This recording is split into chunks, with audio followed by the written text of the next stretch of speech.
अगर आप ज़्यादा आगे खड़े हो जाएंगे, यहाँ पे आप थोड़ा पीछे आके खड़े होंगे। सबसे बड़ी गलती यही करते हो जिसकी वजह से आपसे छक्के नहीं लगते। अगर आप ये गलती छोड़ दो तो आप भी लंबे लंबे छक्के मार लोगे आज से। गारंटी मैं आपको देता हूँ कि आपके छक्के बहुत तेज जाएंगे और बहुत दूर दूर आपके छक्के जाके गिरेंगे। दोनों के लिए लंबा छक्का मारना जो जो यॉर्कर पे हेलीकॉप्टर शॉट होता है वो किस चीज़ से लगता है, नो लुक शॉट आजकल जो चल रहा है, नो लुक यूं करके शॉट, वो उतना ही आप लंबा छक्का मारेंगे। कभी तो आप पहले यूं चले जाते हैं, कभी आप बहुत लेट हो जाते हैं, कभी आप बहुत आगे खड़े हुए होते हैं, कभी जो है आप इस साइड पे खड़े होते हैं। आप अगर टेनिस क्रिकेट के अंदर लंबे लंबे छक्के मारने हैं या लेदर बॉल में भी आपको लंबे छक्के मारने हैं तो इस वीडियो को मिस नहीं करना, बहुत फ़ायदा होने वाला है आज की वीडियो। बिस्मिल्लाहिर्रहमानिर्रहीम फ्रेंड्स, कैसे हैं आप? खैरियत से हैं? आज आपको ये बताऊंगा कि किस तरीके से टेनिस बॉल में और लेदर बॉल दोनों के लिए किस तरीके से पावर हिटिंग होती है और लंबे लंबे छक्के जो प्लेयर्स मार रहे होते हैं उनमें और आप में से उनमें क्या फ़र्क होता है जो छक्के नहीं मार सकते। बहुत सारे लड़कों को प्रॉब्लम है कि वो छक्का कैसे मारें, फास्ट बॉलिंग वाले को कैसे छक्का मारें, स्पिनर को कैसे छक्का मारें। आप किस तरीके से देख रहे होते हैं कि तैमूर मिर्ज़ा, खुर्रम चकवाल, फ़ाहद मियां चन्नू ये किस तरह से छक्के मार रहे होते हैं। उनकी क्या ऐसी चीज़ होती है जो आपके अंदर नहीं होती? कोई ऐसी क्या सीक्रेट है जिसकी वजह से वो छक्के इतनी आसानी से तेज़ बॉल को भी मार देते हैं और अच्छी लाइन और लेंथ वाली बॉल को भी, जो बॉल हाइट पे आ रही होती है उसको पुल मार के भी छक्का मार देते हैं।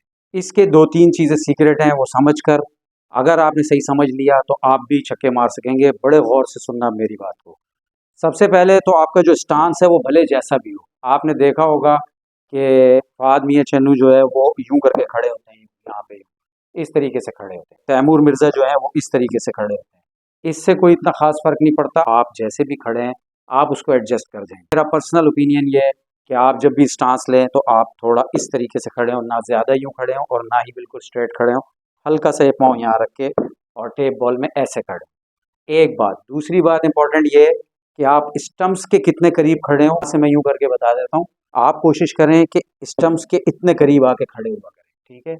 अगर आप ज़्यादा आगे खड़े हो जाएंगे तो जब फास्ट बॉलर आएगा वहाँ से और बॉल करेगा और तेज़ पेसर है तो उसकी स्पीड तेज़ होगी और यहाँ पे आप थोड़ा पीछे आके खड़े होंगे तो उसकी पेस जो है वो थोड़ा सा उससे और उसको जान लगानी पड़ेगी, जिसकी वजह से आप अच्छी टाइमिंग कर सकेंगे और आप छक्के मार सकेंगे उससे आसानी से। और सेकंड बात मैंने आपको बता दी है कि आपने स्टांस कैसे लेना है और विकेट के करीब आपने कितने करीब खड़ा होना है। अब दूसरी बात जो इसमें मैं बताने लगा हूँ वो इससे भी ज़्यादा है, वो उनमें क्या क्वालिटी होती है।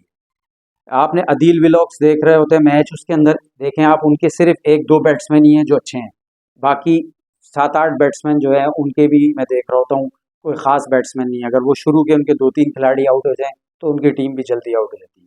इसी तरह हारिस ऑफिशियल है, इसी तरह जितनी टीमें आप उठा लें वो उसके कुछ बैट्समैन होते हैं, 2-3 बैट्समैन जो छक्के मारना जानते हैं, बाकी 6-7 को बैटिंग ऐसी नहीं आती कि वो आके पावर हिटिंग ज़्यादा कर सके। तीसरी चीज़ इसमें ये है कि आपने अपना बॉडी रिएक्शन कब देना है। बॉडी रिएक्शन का मतलब होता है कि आप जब बैटिंग करने के लिए, आप जब बॉलर आ रहा होता है तो वो जैसे ही बॉल करना होता है, करने के लिए आता है तो आप पहले इस पोजीशन में खड़े होते हैं।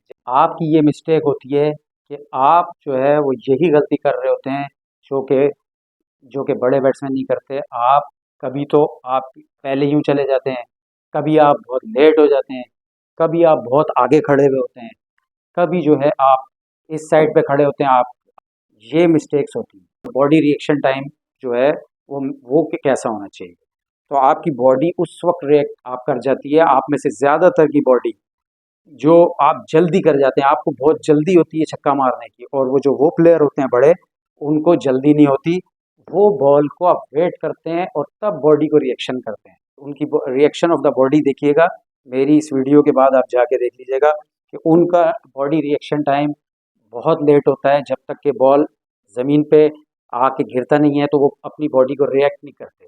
आप थोड़ा पहले आगे चले जाते हैं, जिसकी वजह से अगर गुड लेंथ बॉल है तो वो आपको यहाँ आ जाती है और आप उसको खेल नहीं सकते, या यॉर्कर तेज़ आ जाती है तो आप यहाँ जाते हैं और आपकी बॉल ऐसे निकल जाती है और आपको बोल्ड है। बॉडी की रिएक्शन का टाइम होता है ना, जो बॉडी को आपने रिएक्ट करना है, फुट को कहाँ ले जाना है, इसको कहते हैं बॉडी रिएक्शन टाइम, या पिछली बैक फुट को कहाँ ले जाना है।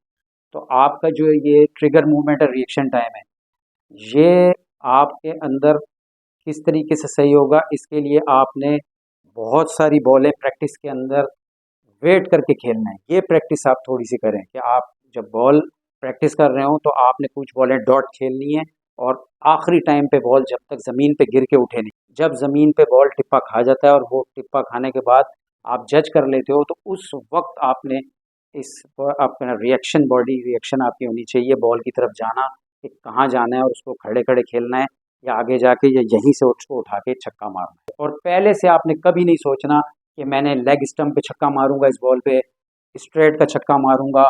पहले से जो आप ये डिसाइड कर लेते हो, सबसे बड़ी गलती यही करते हो जिसकी वजह से आपसे छक्के नहीं लगते। अगर आप ये गलती छोड़ दो तो आप भी लंबे लंबे छक्के मार लोगे आज से ही। इस पॉइंट को बड़ा नोट कर लो। आखिरी चीज़ जो इसमें मैं बताने लगा हूँ, ये किसी वीडियो में शायद आपको कोई नहीं बता रहा होगा।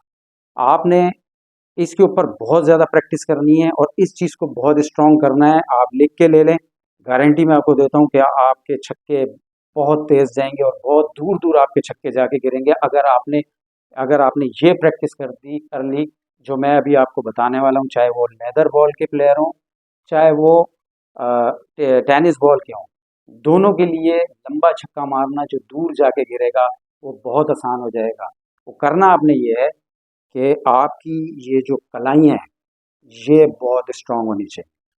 जितने बड़े बैट्समैन हैं, चाहे वो लेदर बॉल हो, चाहे वो टेनिस बॉल हो, आप उठा के देख लें उनकी जो कलाई होगी, कलाई की वजह से वो छक्का मार रहा होगा। आपने नोट किया होगा जो यॉर्कर पे हेलीकॉप्टर शॉट होता है वो किस चीज़ से लगता है, वो कलाई से ही लगता है।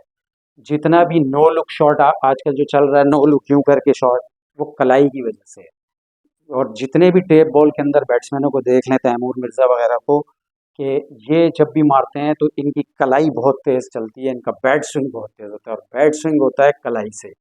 जितनी स्ट्रॉन्ग रिस्ट होगी, जितनी पावरफुल आपकी ये जगह होगी, उतना ही आप लंबा छक्का मारेंगे और आप देखिएगा आपकी बॉल की टाइमिंग, लेंथ को जज करने के बाद जो आप बॉल का कनेक्शन होगा बैट और बॉल का, वो बहुत तेज़ होना है। ये एक चीज़ थी पॉइंट जो मिसिंग हो रही थी, जो कि कोई भी आपको बता नहीं रहा था। तो ये फ़ौरन इसकी प्रैक्टिस करें और आप ये तीनों काम करके मुझे ज़रूर बताइएगा कमेंट्स में आपको क्या फ़ायदा हुआ, या आपको कोई इशू आ रहा है तो मेरे से डिस्कस करिएगा।